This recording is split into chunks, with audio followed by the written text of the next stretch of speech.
இப்ப யாராவது ஒருத்தர் இந்த தொகுதி மறுவரையை எதிர்த்து பேசிட்டா பெண்களுடைய இடஒதுக்கீடுக்கு எதிராக இருக்கிறான் பாரு அப்படின்னு பேச வைக்கிறது. பெண்களுக்கான இடஒதுக்கீடை இப்ப இருக்கக்கூடிய 543 பண்ணலாமே, அதை உங்களை தடுக்கிறது எது? டீலிமிடேஷன் பண்ணித்தான் பண்ணணும்னு அவசியம் இல்லையே. மீண்டும் ஒரு முறை அதை ஃப்ரீஸ் பண்ணி இன்னும் 25 வருஷத்துக்கு தூக்கி போட்டுடலாமே. 2026 இருந்து 5ல இருந்து தூக்கி 2050 வச்சுக்கலாம், 2051 வச்சுக்கலாம் அப்படின்னு மீண்டும் ஒரு முறை ஃப்ரீஸ் பண்ணி தூக்கி போடலாம். ஏன் இப்படி பண்ணி தான் ஆகணும் அப்படின்னா,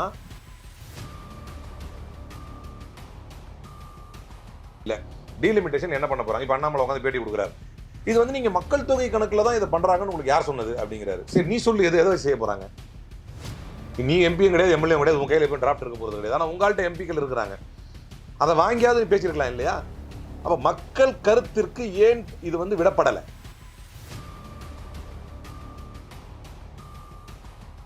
மோடி அரசாங்கம் 2014 கொண்டு வந்த இந்த பிஎல்சிபியின் படி எதுவாக இருந்தாலும் மக்கள் பார்வைக்கு ஒரு மாசம் 2 மாசத்துக்கு முன்னாடி அவங்களுடைய கருத்து கணிப்புக்கு வைக்கப்படணும், அவருடைய கருத்துக்காக வைக்கப்படணும், அவருடைய ஆலோசனைக்காக வைக்கப்படணும், பாராளுமன்ற உறுப்பினர்கள்ட்ட கருத்து கேட்பதற்காக முன்கூட்டி அந்த டிராஃப்ட்லாம் தரப்படணும், ஒரு மாதம் 2 மாதங்களுக்கு முன்பாகவே தரப்படணும் என்கின்ற சட்டம் இயற்றப்பட்டதற்கு பின்னால் 2014 இருந்து 19 வரைக்கும் மோடியினுடைய முதல் ஆட்சி காலத்தில் 186 சட்டங்கள் இப்படி கொண்டு வரப்பட்டது. அதில் 142 ப்ரையர் கன்சல்டேஷன் பண்ணவே இல்லை. அப்புறம் எதுக்கு இந்த சட்டம்? இது பத்தி மட்டும் குடோன்லயே இருந்திருக்கலாமே.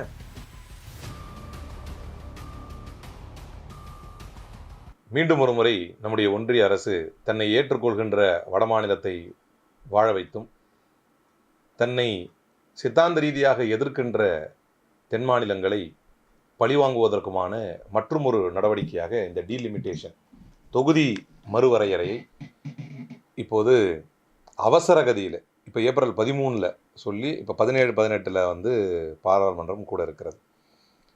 இதில் நாம் முக்கியமாக கவனிக்க வேண்டிய விஷயம் என்ன அப்படின்னா, எத்தனையோ விஷயங்களை பற்றி அலசினாலும் இதில் ஒரு பேசிக்கை தெரிஞ்சுக்கணும். 1976 இதே அமெண்ட்மெண்ட் 42வது அமெண்ட்மெண்ட் 42nd சட்ட திருத்தம் 42வது சட்ட திருத்தத்தை செய்து என்ன செய்கிறாங்க அப்படின்னா, 1971 மக்கள் தொகை கணக்கெடுப்பின் படி ஒரு இந்தியாவுக்குள்ள எவ்வளோ மக்கள் தொகை இருக்குதோ மக்கள் தொகைக்கு ஏற்ற மாதிரி பிரதிநிதிகள், மக்கள் தொகைக்கு ஏற்ற மாதிரி எம்பிஸ், மக்கள் தொகைக்கு ஏற்ற மாதிரி எம்எல்ஏஸ், அப்படி 1971 கணக்கின்படி எடுத்து 1976 அதை ஃப்ரீஸ் பண்ணுறாங்க. இது மாதிரியே போகட்டும், அப்போ நிர்ணயிக்கப்பட்டது தான் 543 மற்ற உள்ள எம்எல்ஏக்களுடைய கணக்கு. இதை மற்ற மாநிலங்கள் எஃபெக்டிவாக தங்களுடைய மக்கள் தொகையை பாப்புலேஷனை கண்ட்ரோல் பண்ணிட்டா பின்னால் தொகுதி மறுவரை பண்ணுறதுக்கு ஈஸியாக இருக்கும் அப்படிங்கிறதுனால அதை ஃப்ரீஸ் பண்ணி 2001 பார்க்குறாங்க. அப்போவும் 84th அமெண்ட்மெண்ட் 84வது சட்ட திருத்தத்தை செய்து அரசமைப்பு சட்ட திருத்தத்தை செய்து 84வது 84th அமெண்ட்மெண்ட் செஞ்சு என்ன பண்ணுறாங்கன்னா அகைன் ஃப்ரீஸ் பண்ணி 25 வருஷம் தள்ளி போடுறாங்க. ரொம்ப சிம்பிளாக மீண்டும் மோடி இப்போ இருக்கிற சுச்சுவேஷனில் மீண்டும் அதே மாதிரி ஃப்ரீஸ் பண்ணி இன்னும் 25 வருஷம் தள்ளி போட்டுடலாம், முடிஞ்சு போச்சு வேலை. அதை செய்யாமல் டீலிமிட்டேஷனை செய்ய போகிறேன் அப்படின்னா, மொட்டையாக செய்கிறேன் அப்படின்னா யாரை ஏற்றுக்க மாட்டாங்க. வட மாநிலங்களுக்கு இன்க்ரீஸ் பண்ணி தரப்போகிறேன், அவரவர்களுடைய ஜனத்தொகையின் அடிப்படையில் பாப்புலேஷனுடைய அடிப்படையில் நான் இப்போ வரையறை பண்ணி தரப்போகிறேன் அப்படின்னா ஆட்டோமேட்டிக்காக பீகார், உத்தரப்பிரதேஷ் போன்ற மாநிலங்கள் நம்மை விட அதிகமாக ஜனத்தொகை இருக்கக்கூடிய மாநிலங்களுக்கு அதிகமாக எம்பிஸ் போகும். நம்மளுக்கும் ஒரு 10-20 கூடும், ஆனால் அவர்களுக்கு 40-50-60 கூடும். ப்ரொபோர்ஷனேட் வைஸ் அவங்க அதிகமாக போவாங்க. இதனால் நம்முடைய ரெவென்யூலேருந்து எல்லாமே பாதிக்கப்படும், நம்முடைய பிரதிநிதித்துவம் பாதிக்கப்படும். இதெல்லாம் லாஜிக்காக எல்லாரும் புரிஞ்சுக்கிற ஒரு விஷயம். மீண்டும் ஒரு முறை ஃப்ரீஸ் பண்ணி தள்ளி போடாமல் இதை இப்போ செஞ்சிடலாம் அப்படிங்கிற முடிவுக்கு இவர்கள் வந்தது மட்டுமல்லாமல், இங்கே உற்று கவனிக்க வேண்டிய விஷயம் என்ன அப்படின்னா, இவர்கள் வந்தது மட்டுமல்லாமல் என்ன நேக்கா பண்ணாங்க அப்படின்னா, பெண்களுக்கான 33% இடஒதுக்கீட்டை பாராளுமன்றங்களிலும் சட்டமன்றங்களிலும் தரக்கூடிய 33%, 100 பேர் இருக்கிறாங்க அப்படின்னு சொன்னால் மக்கள் பிரதிநிதிகள், அதில் 33 பேர் நிச்சயமாக எம்எல்ஏக்கள் பெண்களாக இருக்க வேண்டும். எம்பிக்கள் 33 பேர் நிச்சயமாக பாராளுமன்றத்திலே பெண்களாக இருக்க வேண்டும் அப்படிங்கிற சட்ட திருத்தத்தையும் இதோடு சேர்த்து கொண்டு வர்றோம். இப்போ யாராவது ஒருத்தர் இந்த தொகுதி மறுவரையை எதிர்த்து பேசிட்டா பெண்களுடைய இடஒதுக்கீடுக்கு எதிராக இருக்கிறான் பாரு அப்படின்னு பேச வைக்கிறது. பெண்களுக்கான இடஒதுக்கீடை இப்போ இருக்கக்கூடிய 543 பண்ணலாமே, அதை உங்களை தடுக்கிறது எது? டீலிமிடேஷன் பண்ணித்தான் பண்ணணும்னு அவசியம் இல்லையே.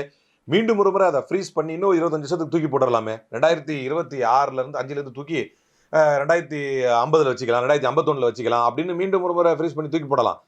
ஏன் இப்படி பண்ணி தான் ஆகணும் அப்படின்னா, அப்ப ஆரம்பிச்ச அந்த ஜனத்தொகை கட்டுப்பாடுனுடைய மெஷர்ஸை வந்து இப்போ வரைக்கும் எஃபெக்டிவா செஞ்சுட்டு இருக்கிறது சதர்ன் ஸ்டேட்ஸ். அதை இப்போ வரைக்கும் எஃபெக்டிவா செய்யாம இருக்கிறது நார்தர்ன் ஸ்டேட்ஸ். இருந்தும் வந்து சதர்ன் ஸ்டேட்ஸ் பாதிக்கப்பட்டாலும் பரவாயில்ல, என்ன காரணத்துக்காக 25 வருஷத்துக்கு முன்னாடி இது ஃப்ரீஸ் செய்யப்பட்டதோ அந்த காரணத்தை நிறைவேற்றாவிட்டாலும் மீண்டும் இதை செய்வோம் அப்படிங்கிறது எவ்வளவு பெரிய நகைமுரண். அப்ப இது ஏன் அப்படி செய்யணும்? மொட்டையா செய்ய போனா நம்மள வேணா கேள்வி கேட்பான். அதுக்கு என்ன பண்ணுவோம், 2 பாயிண்ட் உள்ள நுழைச்சிருவோம். இதை மாத்திரம் டீலிமிட்டேஷன் பண்ணி எண்ணிக்கையை கூட்டுறோம், கூட்டி அதன் பிறகு வரக்கூடிய எண்ணிக்கையிலிருந்து 33% பெண்களுக்கு கொடுக்குறோம். இப்போ எவனாவது ஏன்பா இந்த மாதிரி கூட்டுறீங்க, பாருங்க பெண்கள் ஒதுக்கீடுக்கு எதிராக இருக்கிறான் அப்படின்னு காட்டலாம். பார்த்தீங்களா? அதற்காக இந்த சேட்டையை இவர்கள் செய்கிறார்கள். இது முதல்ல விளங்கிக்க வேண்டியது. சரி, இல்லை அவங்களுக்கு ரொம்ப நல்ல எண்ணம் அப்படின்னா, நான் மிக முக்கியமானது ஒரு விஷயத்தை வந்து இங்கே விவாதிக்க வேண்டும் என்று நினைக்கிறேன். அது என்ன அப்படின்னா, ப்ரீ லெஜிஸ்லேட்டிவ் கன்சல்டேட்டிவ் பாலிசி என்று ஒன்றை 2014 வந்து மோடி அரசாங்கம் வந்து வந்த புதுசில் கொண்டு வந்தாங்க. மோடி அரசாங்கம் வந்த புதுசில் கொண்டு வந்தது pre legislative consultative policy, PLCP அப்படிங்கிற ஒரு சட்டத்தை அவர்கள் கொண்டு வந்தார்கள் 2014 வந்த மாத்திரத்தில். அது எதுக்கு அப்படின்னா, குறைந்தபட்சம் பாராளுமன்ற உறுப்பினர்கள் அந்த டிராஃப்ட் இருக்கு இல்லையா, என்ன சட்ட திருத்தத்தை கொண்டு வர போகிறோம், என்ன புதுசாக இன்ட்ரோடியூஸ் பண்ண போகிறோம், என்ன புதிய சட்டத்தை கொண்டு வர போகிறோம் அப்படிங்கிற பற்றிய விவரத்தை 30 நாட்கள் 1 மாதம் 2 மாதங்களுக்கு முன்பாகவே பாராளுமன்ற உறுப்பினர்களுக்கு கொடுத்து விடுவது ஒன்று. அதே மாதிரி மக்கள் கருத்தை கேட்கறது. இது நீங்கள் எங்கே பார்க்கலாம் அப்படின்னு சொன்னால், ஒர்க் ஃப்ரம் அமெண்ட்மெண்ட் ஆக்ட் வரும்போது அது மாதிரி பண்ணாங்க. கொஞ்சம் மக்கள் கருத்தை கேட்டாங்க. அதே மாதிரி அது கேட்டுட்டு என்ன செய்யணுமோ அதே செஞ்சாங்கன்னு வைங்களேன். ஆனால் இந்த PLCP அப்படிங்கிற இதை செஞ்சதுக்கு பிறகு ஒவ்வொரு முறை ப்ரீ லெஜிஸ்லேட்டிவ் கன்சல்டேட்டிவ் பாலிசி எதை செய்யறதா இருந்தாலும் நம்ம வந்து கன்சல்ட் பண்ணி தான் செய்யணும் அப்படின்னு 2014 பாஜக அரசாங்கம் கொண்டு வந்தது. மக்கள்கிட்ட கருத்து வாங்கணும், அந்த டிராஃப்டை முன்கூட்டியே பாராளுமன்ற உறுப்பினர்கிட்ட கொடுக்கணும். இப்போ 13ஆம் தேதி கொடுத்துட்டு 17ஆம் தேதி வாங்கினா 4 நாளில் தான் இப்போ டிராஃப்ட். இப்போ வந்து MP ஸ்கேல் மட்டும் தான் இருக்குது, மக்கள் கருத்துக்கு இது வரவே இல்லை. டீலிமிட்டேஷன் என்ன பண்ண போகிறாங்க? இப்போ அண்ணாமலை உட்காந்து பேட்டி கொடுக்குறாரு. இது வந்து நீங்கள் மக்கள் தொகை கணக்கில் தான் இதை பண்ணுறாங்கன்னு உங்களுக்கு யார் சொன்னது அப்படிங்கிறாரு. சரி, நீ சொல்லு, எதை செய்ய போகிறாங்க? நீ எம்பியும் கிடையாது, எம்எல்ஏ கிடையாது, உங்கள் கையில் எப்போ டிராஃப்ட் இருக்க போகிறது கிடையாது. ஆனால் உங்கள்கிட்ட எம்பிக்கள் இருக்கிறாங்க, அதை வாங்கியாவது பேசியிருக்கலாம் இல்லையா? அப்போ மக்கள் கருத்திற்கு ஏன் இது வந்து விடப்படலை? மக்கள் இதை தெளிவாக புரிந்து கொள்வதற்கு ஏன் அனுமதிக்கப்படவில்லை? இன்றைக்கு முதலமைச்சர் பேசினால், வீறு கொண்டு முதலமைச்சர் பேசினால், அதை எதிர்க்கக்கூடிய எடப்பாடி பழனிசாமி சொல்றாரு, நேக்கா பேசி அதை வந்து நடைமுறைப்படுத்தி அதை வாங்கி இருந்திருக்கணும் அப்படிங்கிறாரு. நம்ம சாமர்த்தியமா பேசி அவங்ககிட்ட நாங்கள் அதிமுக அரசு இருக்கும்போது நீங்கள் சாமர்த்தியமா பேசுனீங்கன்னா உதயமின் திட்டத்தில் எது கையெழுத்து போட்டீங்க? நீட்டை ஏன் ஒழிக்காம விட்டீங்க? சாமர்த்தியமா பேசி தடுத்திருக்க முடியும்னா CAA ஏன் போய் கையெழுத்து போட்டீங்க? ஸோ இந்த மாதிரி அடிமுட்டாள்தனமாக எடப்பாடி பழனிசாமி ஒரு பக்கம் உளறிக்கிட்டு இருக்கிறார். இன்றைக்கு முதலமைச்சர் இதை எதிர்த்து பேசுகிறார் என்றால், இந்த சட்டத்தை தாண்டி கொடூரமானது என்ன அப்படின்னா, இந்த டீலிமிட்டேஷன் என்கின்ற தொகுதி மறுவரையை தாண்டி கொடூரமானது என்னன்னா, அதில் என்ன அடிப்படையில் செய்ய போகிறார்கள், அந்த திட்டம் என்ன என்கின்ற டிராஃப்ட் வந்து MPCக்கு 3 நாள் மூலம் தான் கிடைச்சிருக்கு. மக்கள் பார்வைக்கு வைக்கப்படவே இல்லை. அதில் என்ன செய்ய போகிறார்கள் என்பதே தெரியாது. இதுல கொடுமை என்னன்னா, மோடி அரசாங்கம் 2014 கொண்டு வந்த இந்த PLCP-யின் படி எதுவாக இருந்தாலும் மக்கள் பார்வைக்கு ஒரு மாதம் 2 மாதத்துக்கு முன்னாடி அவங்களுடைய கருத்து கணிப்புக்கு வைக்கப்படணும், அவருடைய கருத்துக்காக வைக்கப்படணும், அவருடைய ஆலோசனைக்காக வைக்கப்படணும், பாராளுமன்ற உறுப்பினர்கள்ட்ட வந்து கருத்து கேட்பதற்காக முன்கூட்டி அந்த டிராஃப்ட்லாம் தரப்படணும், 1 மாதம் 2 மாதங்களுக்கு முன்பாகவே தரப்படணும் என்கின்ற சட்டம் இயற்றப்பட்டதற்கு பின்னால் 2014 19 வரைக்கும் மோடியினுடைய முதல் ஆட்சி காலத்தில் 186 சட்டங்கள் இப்படி கொண்டு வரப்பட்டது. அதில் 142 ப்ரையர் கன்சல்டேஷன் பண்ணவே இல்லை. அப்புறம் எதுக்கு இந்த சட்டம்? இது பற்றி கூட குடோன்லேயே இருந்திருக்கலாமே. ஏன் இப்படி அவர்கள் எதையுமே ஆலோசிப்பதில்லை? எதற்காக வந்து எம்பிஸ்ட தர்றதில்லை? எதற்காக மக்கள் மன்றத்தில் கொடுக்கறதில்லை அப்படிங்கிறது ஒரு $1 மில்லியன் கொஸ்டின். இத்தனைக்கும் சட்டத்தையே கொண்டு வந்தது நீங்க தான். 2014 19 வரைக்கும் 186 பில்ஸ்ல வெறும் 142 பில்லு எந்த PLCPக்கு உட்படுத்தப்படவே இல்லை, யார்ட்டையும் கருத்து கேட்கப்படவே இல்லை. 2019 2023 மோடியுடைய செகண்ட் டேர்ம்ல 115 பில்லுல 85 பில்லை பற்றி யார்ட்டையும் கன்சல்டேஷன் பண்ணவே இல்லை. அப்புறம் எதுக்கு இந்த PLCP? ஆக மொத்தம் இப்போ உள்ள எஸ்டிமேட் படி ஒரு 301 பில்லுல மொத்தம் 301 சட்டங்களில் 227 கன்சல்ட் செய்யப்படவே இல்லை. எதற்காக இப்படி ஆலோசனை செய்யாமல் செய்ய வேண்டும் என்று இவர்கள் நினைக்கிறார்கள்? ஜனத்தொகையை ஆரோக்கியமாக கட்டுப்படுத்திய மாநிலங்கள் பாதிக்கப்பட வேண்டும் என்று மோடி அரசு நினைக்கிறது அப்படிங்கிறது மட்டும் உண்மை அல்ல. இதை காரணம் காட்டி எப்படி உமன் பில்லை வந்து உமன் ரிசர்வேஷன் பில்லை காரணம் காட்டி டீலிமிட்டேஷன் எதிர்ப்பவர்கள் இப்படி காரணம் காட்டலாமோ, எஃபெக்டிவா பாப்புலேஷனை கண்ட்ரோல் பண்ணவங்க, பாப்புலேஷன் இதுல சப்ஜெக்டே கிடையாது, இதை ஒரு காரணமாக வைத்து தன்னை ஆதரிக்கக்கூடிய மாநிலங்களினுடைய எண்ணிக்கையை அதிகப்படுத்தினால், ஏற்கனவே ஓரவஞ்சனையா இருக்குது சதர்ன் ஸ்டேட்ஸுக்கு, வடக்கு வாழ்கிறது தெற்கு தேய்கிறது என்று சொன்னதை போல 850 சீட்டு 2011 சென்சஸ் கணக்கின்படி எடுப்போமே ஆனால், நம்முடைய தென் மாநிலங்களினுடைய கணக்கு 24% இருக்கக்கூடிய பங்களிப்பு 20% குறைந்து போகும். ஏன்னா 36 சீட்டு தான்.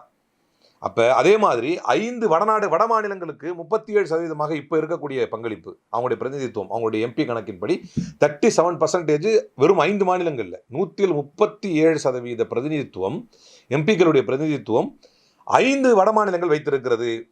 அது இப்போது மீண்டும் ஏற்கனவே 37% அவங்க வச்சிருக்கிறது அதிகம், 137% அவங்க வச்சிருக்கிறது அதிகம், 5 வட மாநிலம் மட்டுமே இதை வச்சிருக்கிறது. டீலிமிட்டேஷன் வந்தது அப்படின்னு சொன்னால் ஜனத்தொகையின் அடிப்படையில் மீண்டும் அண்ணாமலை போன்றவர்கள் செவிட்டுக்காதில் விழும்படி சொல்லணும் அப்படின்னு சொன்னா, ஏன்னா எம்பிஎஸ் கொடுக்குற டிராஃப்ட்ல இருக்குது, பச்சை போய் பேச முடியுது இவர்களால. பாப்புலேஷன் வச்சு எப்படி வரீங்கன்னு நீங்க முடிவு பண்றீங்க? ஏன்னா எம்பி கொடுத்த டிராஃப்ட்ல 81 எப்படி அமெண்ட் பண்ண போறோம்னு சொல்லியிருக்கிறான், பேஸ்ட் ஆன் பாப்புலேஷன் அதிலே தெளிவாக கொடுத்துருக்கிறான்.